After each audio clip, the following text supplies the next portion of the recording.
In the heart of Lagos, Nigeria, lived Adewale, a self-made billionaire whose fortune came from years of hard work in agriculture, oil, and real estate.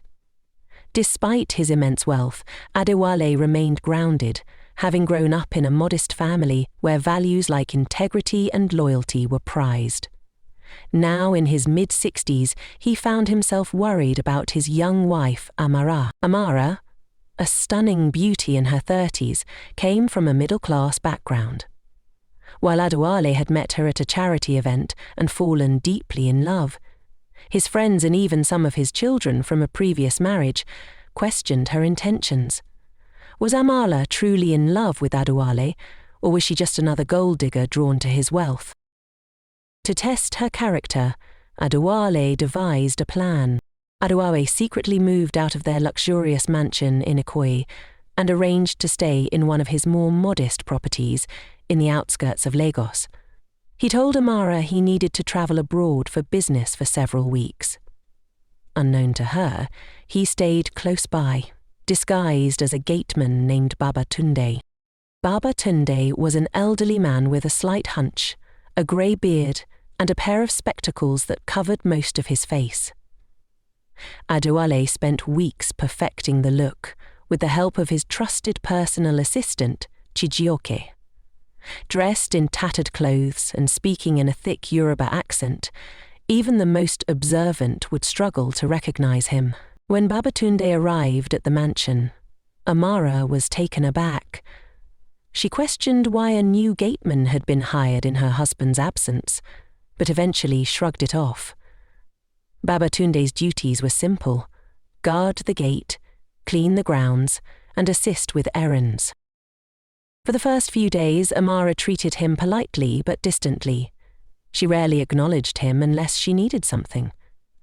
Adewale observed her closely, noting how she treated the household staff and spent her days. One day, Babatunde noticed an expensive car pulling up to the gate. A young man stepped out, dressed sharply and exuding confidence. It was Chuka, Amara's ex-boyfriend, whom Adewale knew about but never confronted her directly. Babatunde overheard their conversation and learned that Chuka was pressuring Amara to leave Adewale for him, promising her a life of excitement and passion. Babatunde decided to test Amara further. He intentionally acted clumsy, spilling water while cleaning her car and forgetting to open the gate on time. Amara's reaction was a mix of irritation and condescension, but she didn't yell or berate him outright. One evening, Babatunde pretended to fall ill while Amara was hosting a dinner party for her friends. While most guests ignored him, Amara quietly asked the cook to send food to his quarters. This act of kindness made Adewale wonder if she wasn't as shallow as he feared. A week later, Chuka returned, this time with gifts. Babatunde watched as Amara reluctantly accepted them, but insisted that she wouldn't betray Adewale. Her words surprised him. "Chuka, I love my husband. He has given me everything: security, love, and respect. I won't throw that away for fleeting pleasures." Still, Adewale wasn't fully convinced. He needed more proof. The final test came when Babatunde approached Amara directly, pretending to need money for his sick granddaughter.